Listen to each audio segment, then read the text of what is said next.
शहर के एक शांत मोहल्ले में रहने वाले सेवानिवृत्त शिक्षक रमाकांत जी अपने दिन खिड़की के पास बैठकर काटते थे।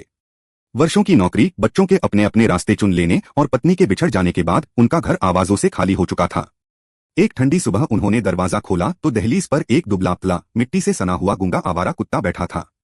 उसकी आंखों में अजीब सी विनम्रता थी। रमाकांत जी ने धीरे से उसे बिस्कुट दिया।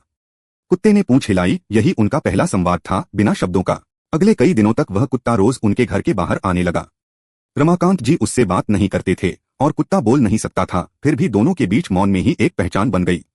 रमाकांत जी ने उसका नाम शांतु रख दिया, क्योंकि वह शांत था, सौम्य था और अपनी आंखों से ही दुनिया से बातें करता था। धीरे धीरे रमाकांत जी के भीतर छिपी उदासी पिघलने लगी। वह महसूस करने लगे कि यह छोटा सा जीव उनकी दिनचर्या में एक गर्माहट भर रहा है। एक शाम बारिश बहुत तेज हो रही थी। शांतु कांपते हुए दरवाजे पर आया।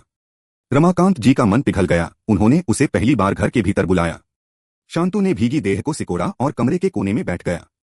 उस रात पहली बार रमाकांत जी को अपनी पत्नी की याद आने पर आंसू नहीं आए।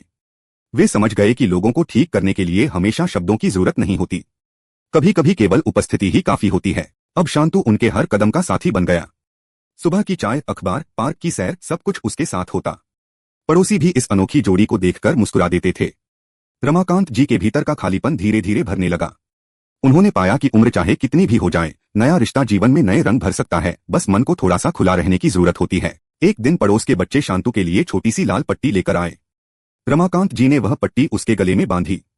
शांतु ने अपनी चमकती आंखों से उन्हें देखा, कृतज्ञता और प्रेम से भरी नजर, जिसमें कोई शोर नहीं था, बस अपनापन था। रमाकांत जी ने धीरे से उसके सिर पर हाथ फेरा और मन ही मन मुस्कुरा उठे। उन्हें एहसास हुआ कि शांतु ने उन्हें फिर से जीना सिखा दिया, बिल्कुल चुपचाप, बिना एक भी शब्द बोले।